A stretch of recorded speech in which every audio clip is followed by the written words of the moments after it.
And we're live. Welcome to Music Matters with Jason Tramm, and thank you so much for joining us for a unique podcast community where we explore the triumphs and challenges of the performing arts world as seen through the eyes of distinguished colleagues.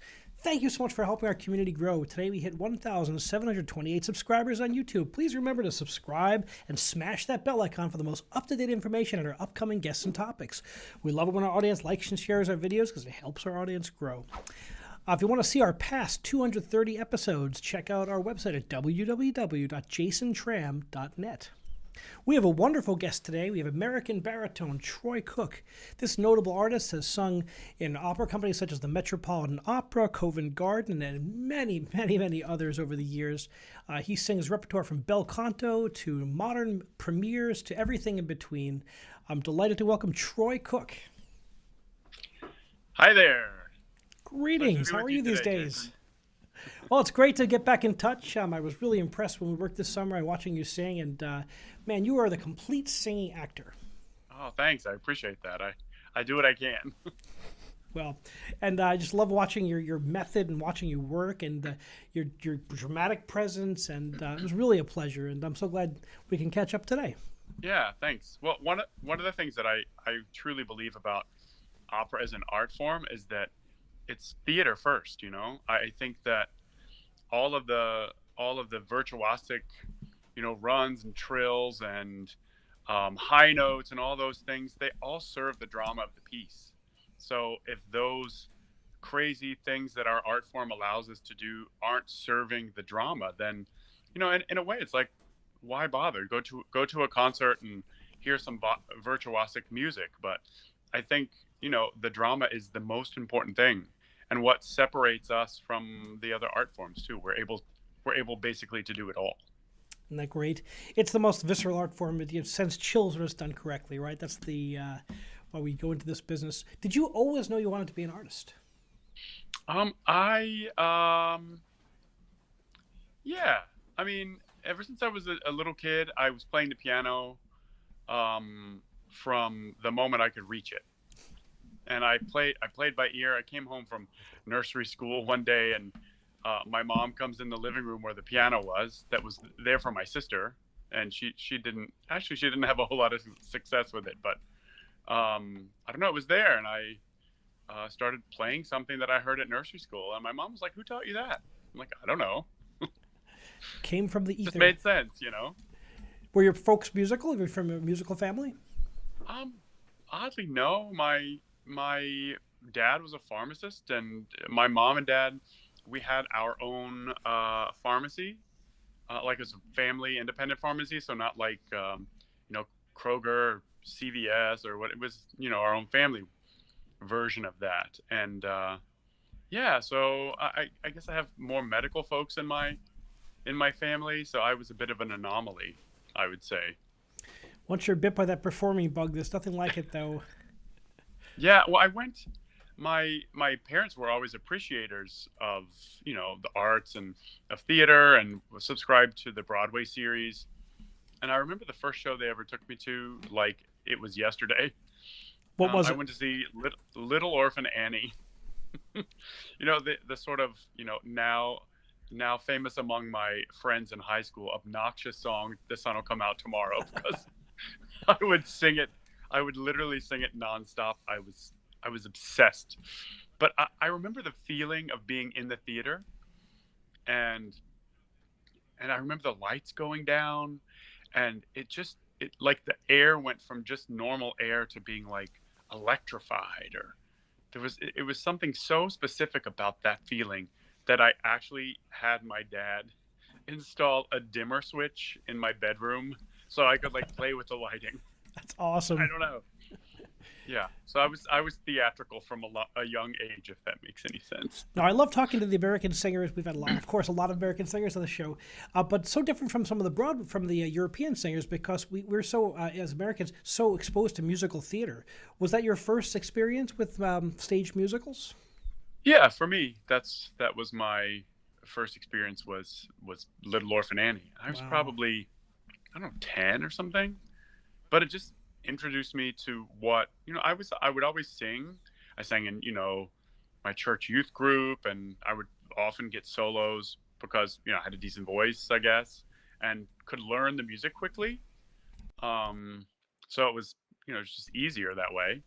And then it was the first time where I saw what the potential was, I think, for singing, like what I could actually do. I could end up on a stage, with lights and costumes, and that would be, for me, that was the dream. Who knew that your yellow brick road would take you all the way here, around the world, the Metropolitan Opera, to all the great regional companies? You've certainly been in so many different places. I have. I mean, from singing, Carmina Burana in Hong Kong with the Hong Kong Phil, literally on the other side of the world, singing in Germany, singing in England. I mean, it's been an awesome journey. Although, at the same time, it's a challenging journey too, because you have to have a certain kind of family that understand your absence, and it's not always easy. It's a tough life in that way, for sure. Managing it now, actually, it's my 22nd year anniversary today with my husband. So, Well, happy anniversary. That's great news. yeah. So, I mean, you could ask him about the trials and tribulations of being in and out and He can text unpacking in and questions. He can repacking. text in comments. I love it when people text Yeah, in comments. exactly. Yeah, you have Absolutely. to like being in hotel rooms. You have to like traveling. You have to Yeah. learn how to deal with that, right? I mean, people see you on the stage in the glamorous part, but they don't always see you, on the road and difficult circumstances. It's never easy. Yeah, I mean, when the curtain comes down, you're just, Joe Schmo off the street, just like everybody else, who's just hungry to get something to eat after work. It's not like we have, or at least most of us don't have limos picking us up, taking us to some crazy after party with, it's not usually quite like that. Maybe some jobs, but not on the standard ones, right? No. So tell me about you developing your opera technique. What was your first role in musical theater after your Little Orphan Annie experience? I played Linus in Snoopy, which is the sequel to You're a Good Man, Charlie Brown. I was 14. Is that right? 14? Something like that. That's awesome. 13. Yeah. And how about the opera bug? When did your first experience with the opera bug? Well, it came. I was chosen to be a part of the Governor's School for the Arts in Kentucky, which is where I'm from. And it was the first year that our state offered such a program. I So I went there. I sang Memory from Cats because, like, for me, that's my exposure to singing was that, and all the other people were coming in. I was like, "What are you singing? That sounds funny. That's in a weird language or something." So I'd never sung anything in a foreign language. I didn't know what Italian art songs were, or the 24 Italian art songs book that, basically is the singing The Holy 101 if Grail, anyone yeah. wants. Yeah, exactly. But I was really lucky that this one voice teacher is like, she told me this like years later. She was like, after all the auditions were done, she said, I don't care who else you choose out of all the singers that sang for us today, but I want the boy in the red suspenders because it was the 80s and I had on red suspenders. Well, thank God for those people who find talent and stick by their convictions. And here you Yeah, are sure. today out there having a long career and delighting audiences all over the world. I love it. Yeah, So or maybe I should always wear red suspenders for all of my auditions. you certainly would stand out. Indeed. So I was looking at your bio here, and coming that you started in musical theater, you still have sung some musical theater in your professional operatic Yeah. career. It took So me a what's it while like? to get around to it, but Yeah, what's it like coming back to it? I've done the Captain, Von Trapp, and Sound of Music. Um, it's awesome, I have to say. I mean, it's something that I didn't have a whole lot of training specifically in music theater, but I don't know, I guess through how I feel about acting in opera too, I think really served me really well coming into that. One of my favorite music theater pieces that I've done was a little night music. Such a And great show. oh, Rest in peace, it's a Stephen fantastic Sondheim. show, and it's about, it talks about like your sort of humanity, and how you what you think you want and what you need are two completely different things in life. And I think, for where I am in my career as well, I identify with the character I was playing. So it was really, it was a great performing experience, but I think it was also a really terrific life lesson as well. Hmm. Yeah, I just love.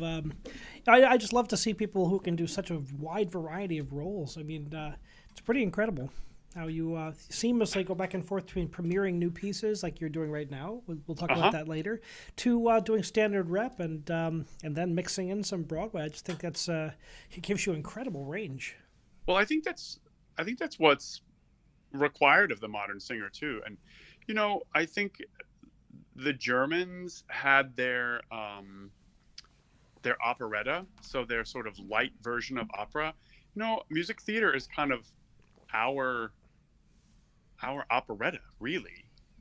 And I think that for any singer to be able to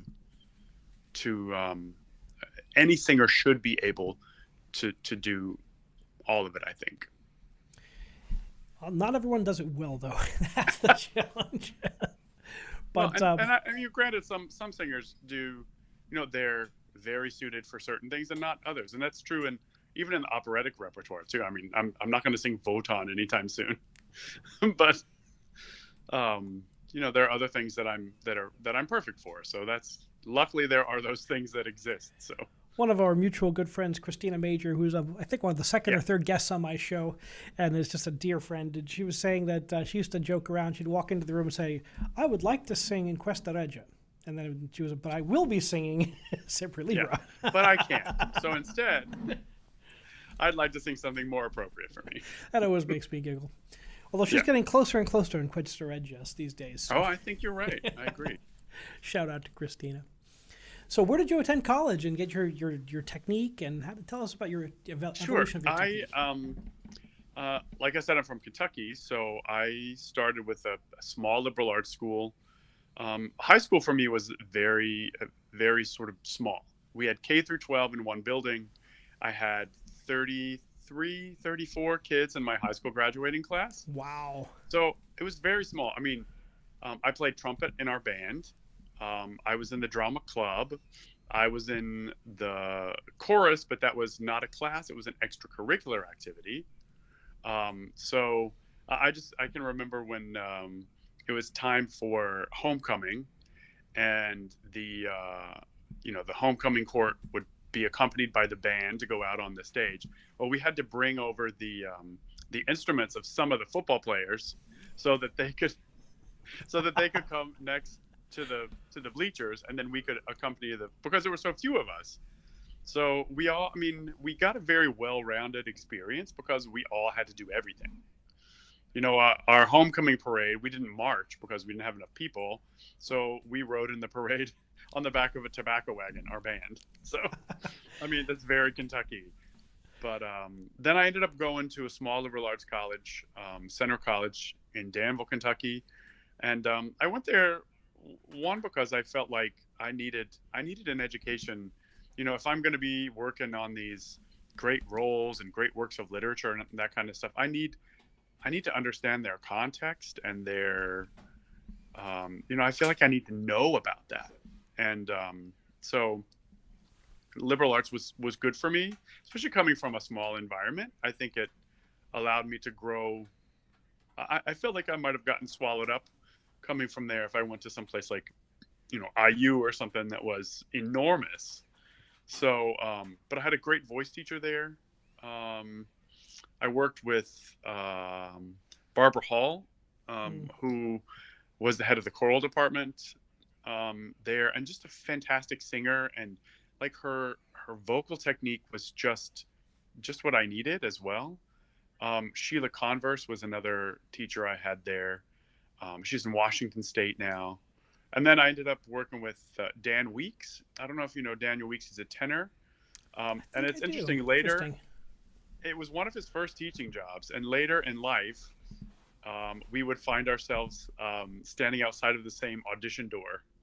So that was interesting when we're, I mean, he was a tenor, I was a baritone, so not literally the same job, but working, auditioning for the same companies at the same time to be perhaps in the same show.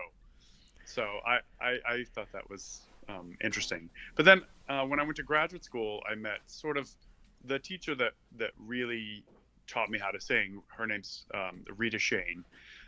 She unfortunately passed away several years ago, but I studied with her for about 23 years, I guess. Wow. Well, I did some work. There was a point in time where I'm like, well, I've basically only studied with females, with the exception of Dan. But so I'm like, I feel like I need to talk sensation, talk, certain things with a man. So I worked a little bit with Bill Schumann as well, and in one way, he gave me kind of permission to use my body more, and so I don't know. That's sort of how, as far as technique wise, it's really through Rita, and a very sort of speech based Hmm. approach to the voice, so that you start with something that your body already knows how to do, and you figure out how to make that on a larger scale. Wow, that's a great. It's a great. You have that consistent presence for such a long time. It's unusual, but you sing with such a. It looks very natural when you sing. Nothing's manufactured. It's all part of. It's very. I really love the way you sing. The technique is so solid, and just Thank watching you. you in your craft, and hard. Watching. I watched you recently in the Pagliacci, and it was just a pleasure to watch. You're like a vocal scientist, one of those people who really knows their craft and instrument, and it's just a pleasure to do. Yeah. Well, for me, you find that place where your voice is the happiest, where it's the it's buzzing the most, and I like to call it sort of the pocket. Like when you find your pocket, you live there. You don't leave the pocket for because it takes so much effort to get back in the pocket, I guess. That you just live there, and your voice is just happy because it knows exactly what to do. And then for me, I try to take the expression in the music that I'm learning and attach the technique to the expression. So when I'm in the moment, when I'm acting, um, I just think of the expression, and my body knows what to do. The technical thing is attached to that. So I don't, because I mean, when you're on stage, especially when you have a conductor behind you and no monitors, um, it can be really, you can't always trust your ears. So there's so many things going on in your head. The last thing you want to be thinking about is like, should I release my jaw on this ah vowel? It's Yeah, too it's late at that there's point. so many points. What I love about opera is there's just so much going on, and with productions, you never know where's the orchestra going to be, where's the conductor going to be, where am I going to be? Is it? There's so many factors in there, and so often you're in the front watching a conductor and reacting. You can't listen to yourself. It's Yeah, always a and challenge. I feel like that if I was writing I don't know, I guess you'd call it a muggle resume, a non-performing artist resume, I would have to put like the ultimate multitasker, or something along that line, because we truly do have to like split our brain into so many different facets, and yeah. So, how did you get your command of your languages? And was that all in your master's program, or did you do like summer programs, um artist residencies? yeah, in undergrad, my minor was German. So I chose. I think I really loved Lieder. I loved Schubert and Schumann, and so I'm like, I think it'd be smart if I learned German. So um, I ended up doing a semester abroad. I stayed with a family, and when I came home, actually while I was there, even I started to dream in German, which is kind of Ooh. weird. And I would dream about my friends and family at home, but they were just all speaking German to me. It's very strange. So you know you're getting a good education in German. But They yeah, said when you start speaking it, you're getting fluency. yeah. So when I have sung in Germany and in Hamburg and Dresden, I was able to just zip right into rehearsal and not have anyone translate for me. I'm able to participate in their language. So I think they were, I think they were kind of shocked and impressed that here comes this American singer, um, and he has this facility. I did decide to take my elective courses. I took like 2 full years of French when I was in undergrad as well, because I knew that would be something helpful. I even made myself get a French German dictionary. So I would, if I didn't know something in French, I would look it up in German. And if I didn't know it up in German, then I would look it up in French. And by sort of forcing myself to do that, I ended up learning a lot of vocabulary. But that's my own little Comes in awfully linguistic handy. We have to learn neuroses. lots of roles, right? You have to learn different languages quickly, and deadlines are Yeah. approaching. Yeah, you have to know that. What and being a singer, you have a facility for pronunciation, so that, because I know for a lot of people learning a language, pronunciation can be a huge barrier.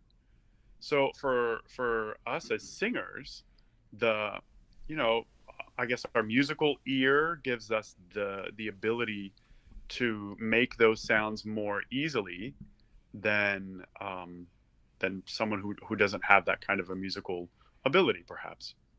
That makes sense. We were so much as by listening to teachers and kind of responding and Yeah. reproducing sounds we hear that over the time. And yeah, that makes sense. And what language is the hardest for you to learn? Well, the most difficult time I've had linguistically was the only time I've sung anything in Russian, and I did Onegin in Eugene Onegin. Oh, And great role. well, I mean, it's unbelievable role, unbelievable music, but it took so long to feel like I was singing a language at all, because I learned it just by each syllable. So learning how all the syllables go together when you have no experience in a language takes forever. And it's funny, I had done a lot of language study, so I really felt like I was starting from scratch, and it took over a year for me to really get to where I felt like I knew what I was saying when I was singing. You must have had a great coach too. Yeah. Well, I mean, you have to, because The unsung there are heroes in our sounds business. that, yeah, there are sounds that we don't always that we don't produce on our own or in our daily lives. We have, but that's again where the musical ear, really helps, I think. Wow. So, what was your professional debut? My professional, hmm, let's see. God, I probably shouldn't have to think of that. And my first role was Mr. Page in The Merry Wives of Windsor at the Brevard Music Center, but I wasn't really a professional then, I guess. I would say, I guess you mean like non-young artist program? Your call. Yeah, so I did Chris the Citizen in um, The Mother of Us All at Glimmerglass when I was an apprentice there. So I guess I was getting paid. I mean, albeit, an apprentice salary, which, as we all know, is, when you're young, you're paying your dues, is not tons, but the experience was incredible. And it was through my time at Glimmerglass that I did get my first non-apprentice job, which was the Count at Minnesota Opera in the second cast. They took a chance on me before I had any kind of management or anything, and I've been really lucky to maintain a good relationship with them, and I got to premiere Silent Night workshop and premiere Silent Night with the Kevin Puts Opera with them as well. So that's been a wonderful relationship that started for me very young. So You love to hear the stories where people take the chance on the young singers who, yeah. a lot of those young singers are the next generation, and I love the companies that give the young singers a chance. That really is spectacular. Yeah. So tell us about premiering a major role like that. What's it like to bring a role to life that's never been done before? It's so rare in our field, to actually have that Sure. chance. I mean, I think I feel like we're in a bit of a renaissance now for American opera. There are multiple opera companies now that have composers in residence, which I think is a good sign for American opera. I've had the great fortune to work twice with Kevin Putz. The first time on Silent Night, and and what's the yeah Silent Night, which was a workshop, and um, also um, the performances as well. So, the workshop process is very cool because you kind of get to know what the composer's kind of first intentions were and see how they get honed through the process. And as ideas kind of flow in, how they end up getting incorporated into the piece. I do remember at the end of the orchestral workshop of Silent Night, when it was all over, there was a palpable feeling in the room that there's something special had just happened. Like, we were all moved to tears. We were all, and it's, sometimes you can attribute that to being, you're so familiar with, you're so close to this work that it moves you perhaps more than it would move someone who's seeing it for the first time. But, as time has shown, Silent Night that is not the case with Silent Night. But then there's also the moments that I played Father Palmer, and Didn't Silent Night win the Pulitzer Prize? sure did. I think it. Yeah. Right out of the Wow. gate, first opera. Wow. Yeah. That's Um, incredible. but And it got it's a done all testament. over the place. It got done. I know it done Philadelphia, Philadelphia Opera Philly, right? Yeah, Opera Philadelphia. I mean, at almost. I mean, it's probably easier to list the companies in the states that didn't do it than the Wow. ones that did. It was done across the pond a couple of times in Canada. So I don't know of a new opera that has been quite as prolific as Silent Night, as huge of a success. I know with Opera Philadelphia, it was one of the new works that they decided to do in the big theater, so in the big 2,800 seat theater. And I feel like the success of that bought them a lot of trust of their audience because it was such a good piece. So, yeah, I really do. Now you've been a part of so many. You've been a part of quite a few premieres. But what's it like to watch someone, something like be a part of something that just has something that just takes off like a rocket ship? What was it like to be a part of that production? Well, I mean, it was great because a lot of the companies would try to use members of the original cast. So I got to do this piece at a lot of places, which is nice. Because I mean, I'm very happy for the work for sure. But and at the same time, it's just like when you get to do Bohème more than once, you discover new things about it. Just because it's new doesn't mean that it's not different every time you do it. And that's the beauty of us getting to do these pieces more than once. Um, like, if you're a Broadway performer, you have to stick exactly to the staging of the original production because you have to maintain what Hal Prince or whoever directed the Broadway production. It has to be exact. You have to move the same arm every time.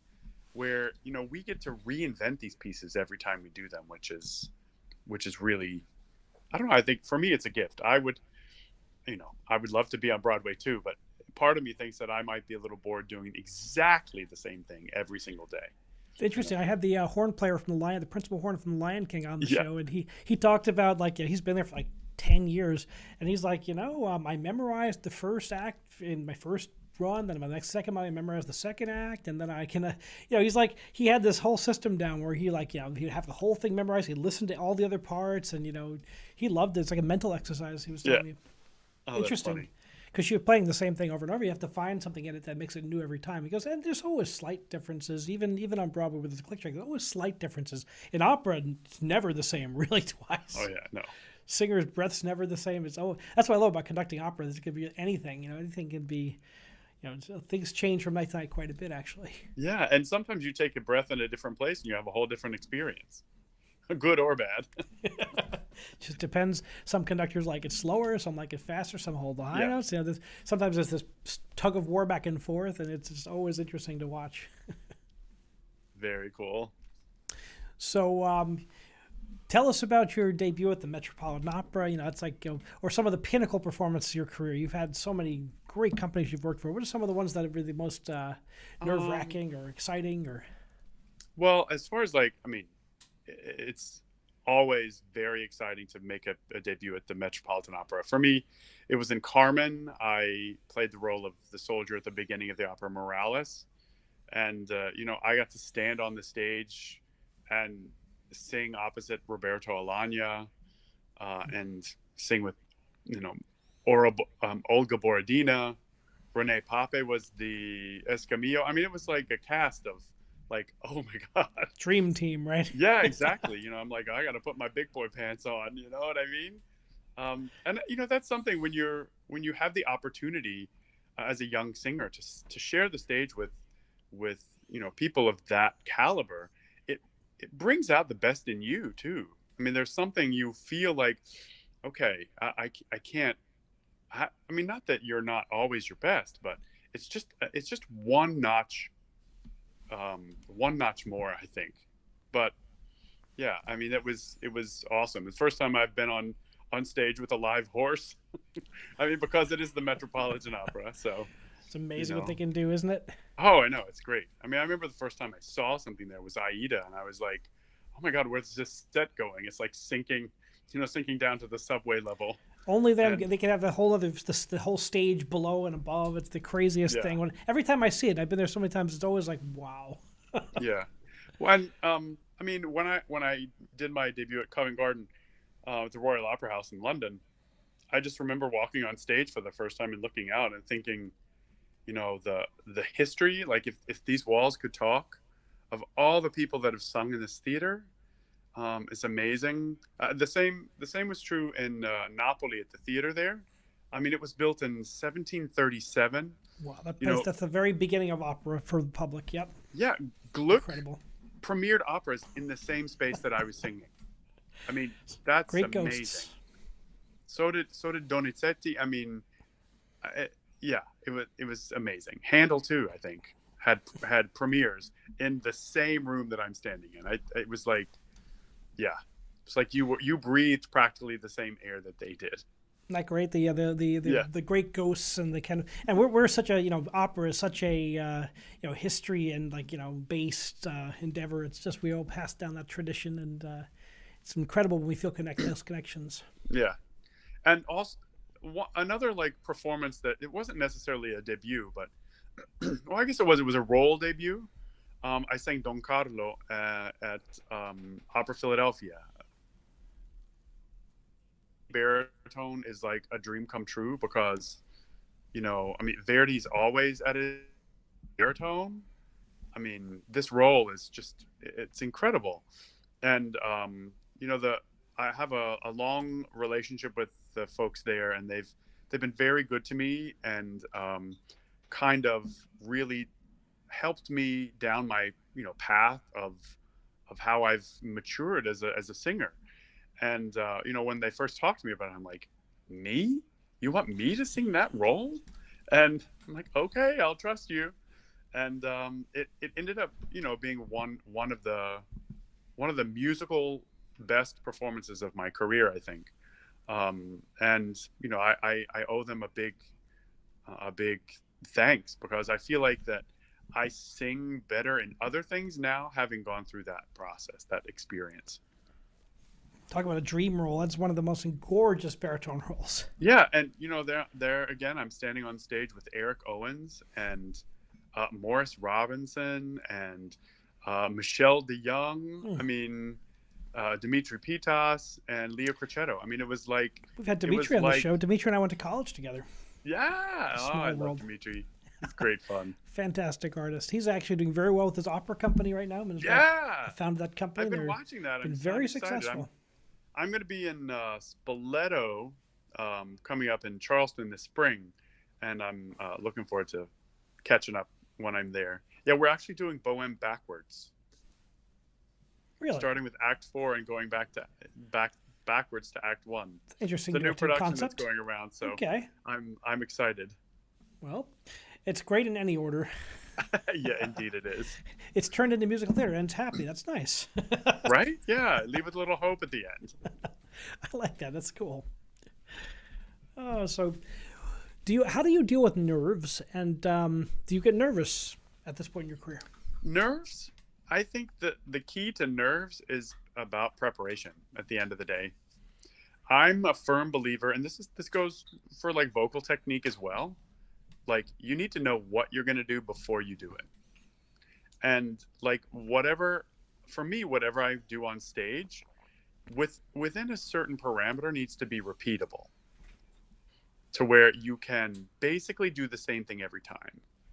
And for me, like, if it's a situation where I've been a cover and I haven't had the chance to go through all the rehearsal process or something, then I'm a little nervous, because there's all of these sort of unknown variables that me, as someone who likes to plan everything out, I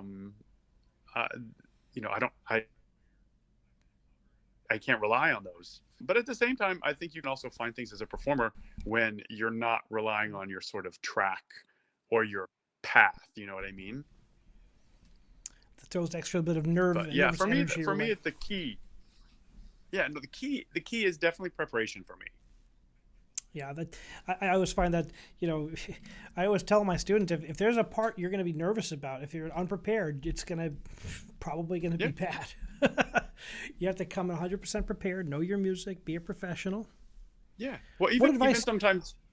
No, I know you teach. What advice do you have for young artists? What's that? What advice do you have for people coming up in the business today? I don't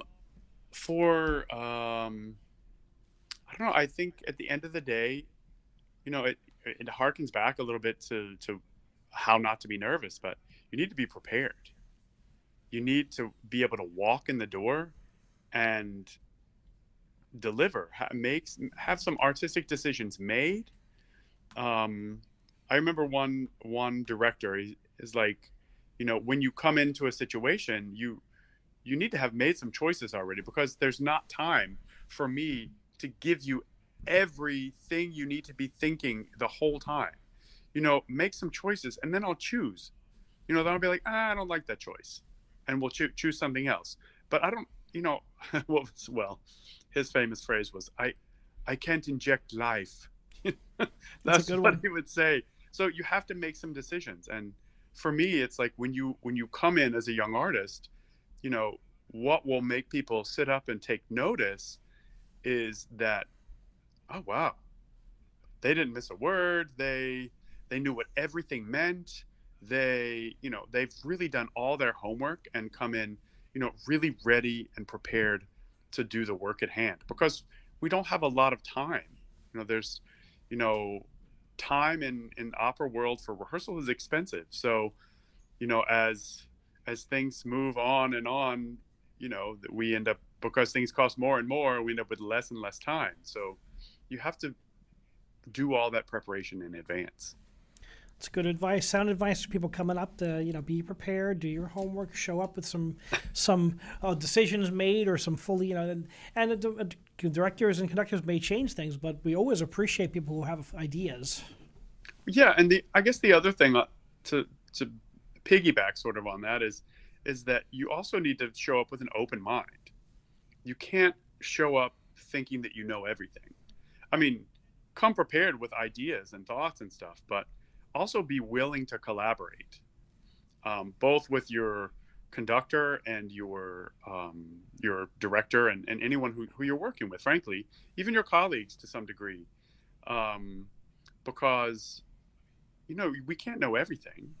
And I have to say that the times when I've been like, oh, the director just asked me to do this thing that I think is really ridiculous, then I'm like, okay, I do it. And I'm like, whoa, I learned something.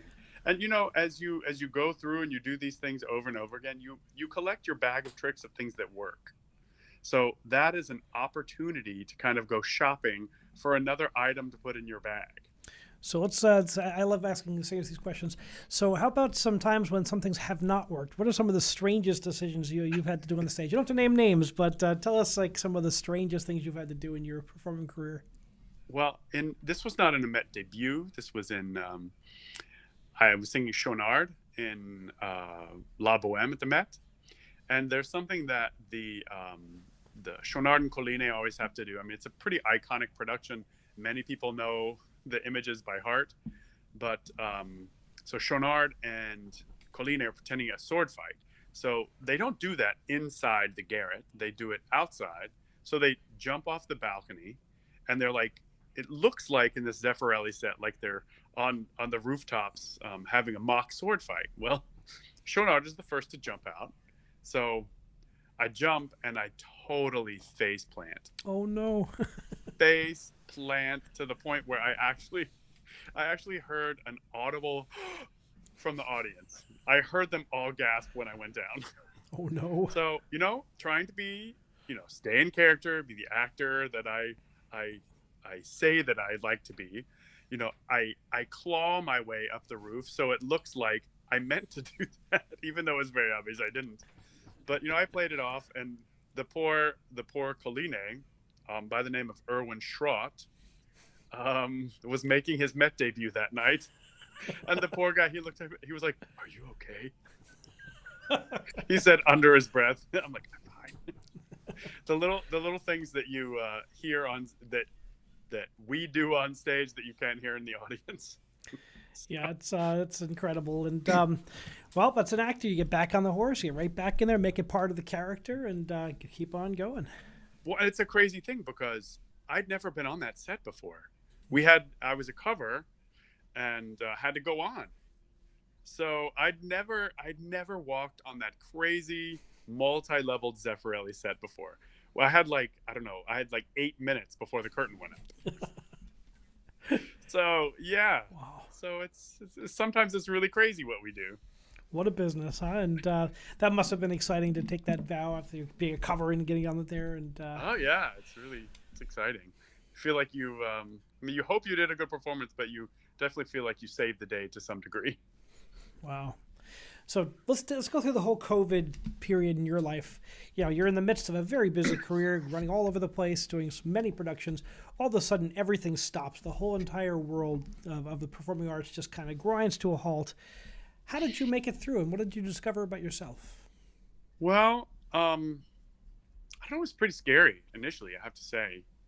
I think the whole world was like not knowing what to do, what to think. I mean, for me, I got home and I was in Kansas City. We had done 2 performances out of our 4-performance run of Lucia di Lammermoor, and they're like, "We're canceling."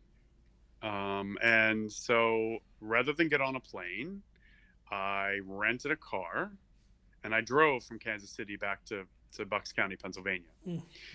And but it was funny, on the way home, my husband was like, "Can you see if you can stop somewhere in the middle of nowhere and maybe they'll have some toilet paper?"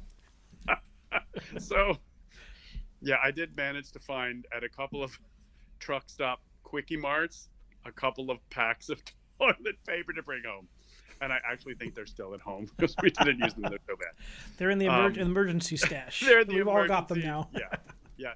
I should knock on wood or something. But yeah.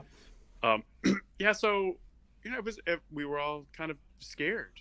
So initially, I threw my house on the market. I was like, there was no talk of PUA or any of these sort of things that would help someone like me out. I mean, as a self-employed person, you always just make the assumption that you're not a part of regular society and you just don't fit the mold and you're on your own because you chose to be an independent contractor. So I mean, the PUA was a godsend and really helped. But I did work-wise that I'm a pretty good painter, so I ended up working sort of as a contractor and did some under the table painting jobs.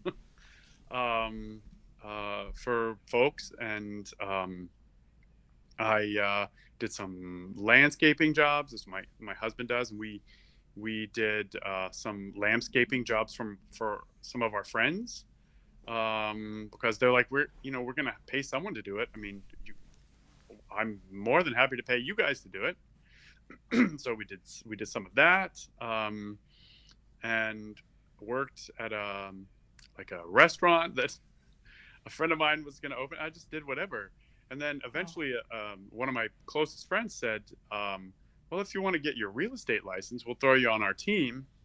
So I ended up getting my real estate license, and you know, I have a closing on. I'm here in Charlottesville, Virginia, right now doing a show, and I have a closing on the 11th.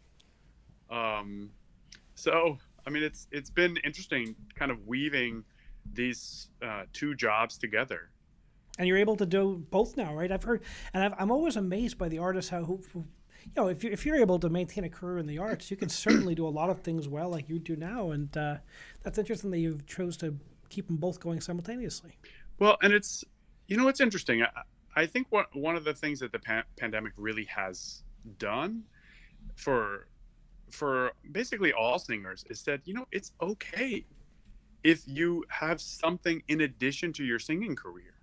Like I think there was an attitude in the business that if you didn't make all of your living from doing your performing arts profession, then you were not a real performing artist, or you were a failure, or you never wanted to tell anyone that you were doing the books for some office. That was like a big secret, because that would be admitting that your career wasn't good enough or whatever.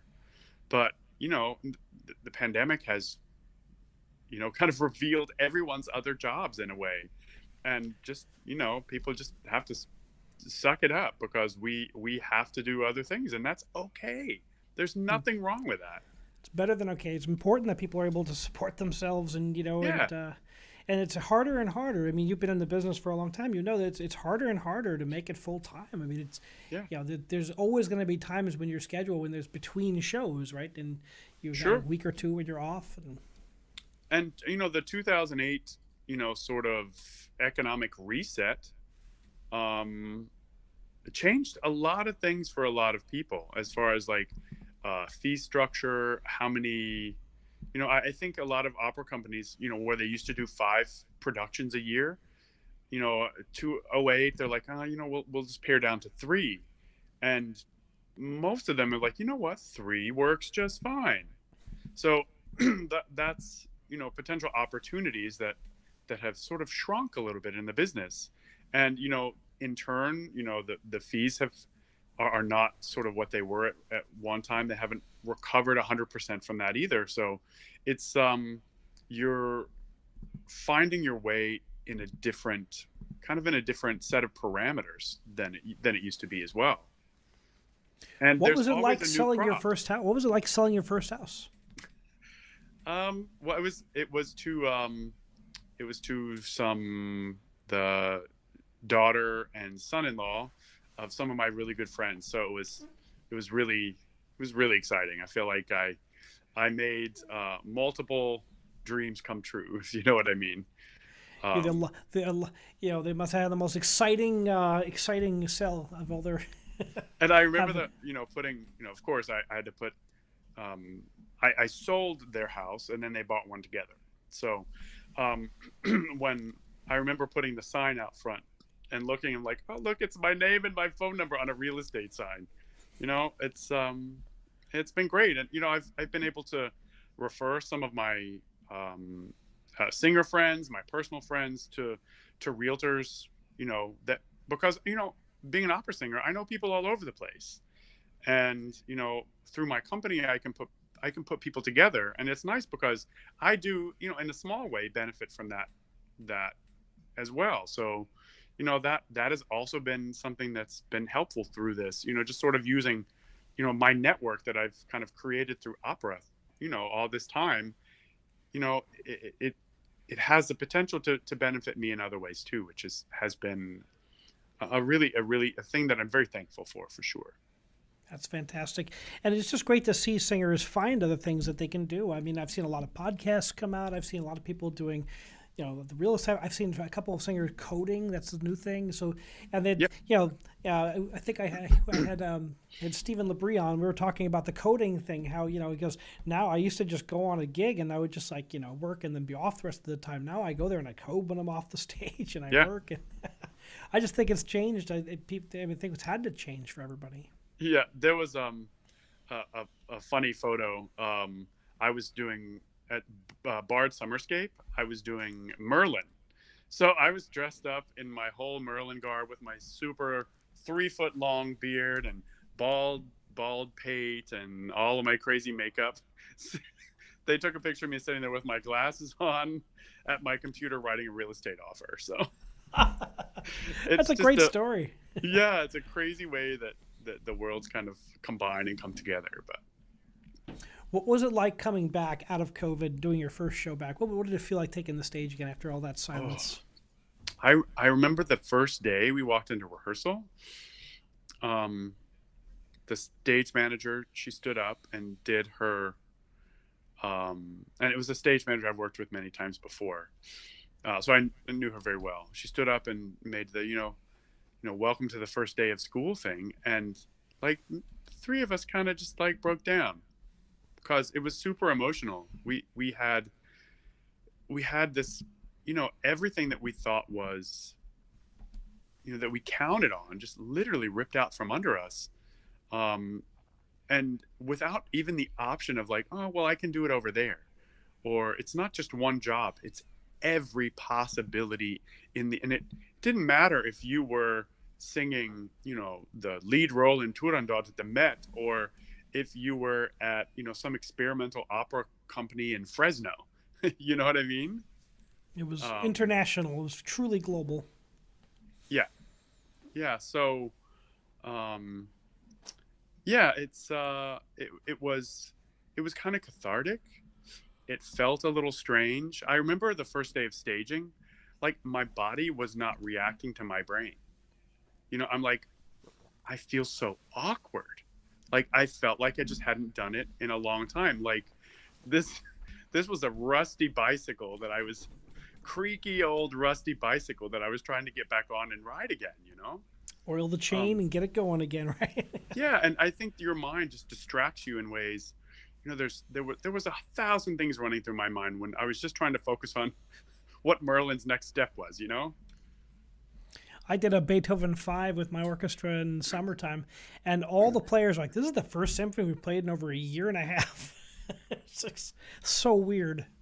Well, and in one way, when I'm in conversation with people, like my mind automatically deletes a year and a half. When I'm trying to conceptualize time, it just disappears somehow. Like it didn't happen. It's weird. I don't know if that's I always say that was BC or... before COVID. Yeah, indeed. Yeah, but I think we, as humans, it's easier for us to compartmentalize those sorts of things. But well, Troy, thank you so much for sharing your career and your experience and your wisdom. Thank you. How can people find out more about you and your work? They could go to troycookbaritone.com, which is where I have my upcoming things listed. You could also, if you are interested in anything about real estate, you can contact me at troy.cook@foxroach.com. Well, that's weird. That's strange. That's the first real estate plug I've ever done in this kind of a venue. That's crazy. And they'd be the best singing real estate agent ever. Yeah, literally, if anyone needs a realtor, if I can't do it, I can find you someone who can. And this is someone you can trust, who is one of the hardest working guys in show business. Yeah, and if anyone needs a baritone, I can do it. Well, what show are you working on now? I'm working on a show. It's a world premiere called Fat Pig, based on a play by the same name by Neil LaBute, and it's by a singer. Is the composer. Wow. Matt Bowler, unbelievable bass. And great, colleague, drinking buddy. I had no idea that he is a spectacular composer. And that's a rare combination of talents. Wow. Is fantastic. It kind of deals with, there's like the cliche in our opera world about, it's not over till the fat lady sings, is, kind of what they say. And there's this sort of stereotype about what opera singers are, or should be, or the expectation, or, you'll meet someone and they'll say, oh, you're too skinny to be an opera singer. But I mean, this piece kind of really dives into that issue of basically fat bias in society, like head on. And parts of it are completely uncomfortable, but I think that's, I think people will come out of this piece learning something, and developing a sense of empathy that I think that perhaps they didn't know they lacked in a way. I love it when before. art brings up, like when art and especially Yeah. opera can be something that's so current and so alive. Yeah, and I think I really feel like it's an important piece. It's a chamber opera, so the forces are not huge, so it can certainly be done. Only 4 characters, but the score is brilliant. The music is incredible. The libretto is by Miriam Gordon Stewart, and the words are just, I mean, it's touching and so multi-layered. We've really enjoyed sort of peeling away the layers of this onion, and really finding things, that the composer didn't necessarily intend, but are there anyway. And same thing with the librettist, where I didn't exactly mean it that way, but I see how we can now play this like that. Or, that's the joy of doing something for the first time. Well, continued success, my friend. It's so exciting to see you out there doing what you were meant to be doing, and doing it so well. Wish you continued success in 2022. Thanks so much. I appreciate it. Thanks for the time. All the best. Thank you for joining us on Music Matters with Jason Tramm. Please remember to subscribe to us on YouTube and smash that bell icon for the most up-to-date information on our upcoming guests and topics. And we have some wonderful guests that span multiple genres, from classical to rock to pop to indie singers, songwriters, and everything in between here on Music Matters. Thank you so much for joining us, and remember, keep music alive.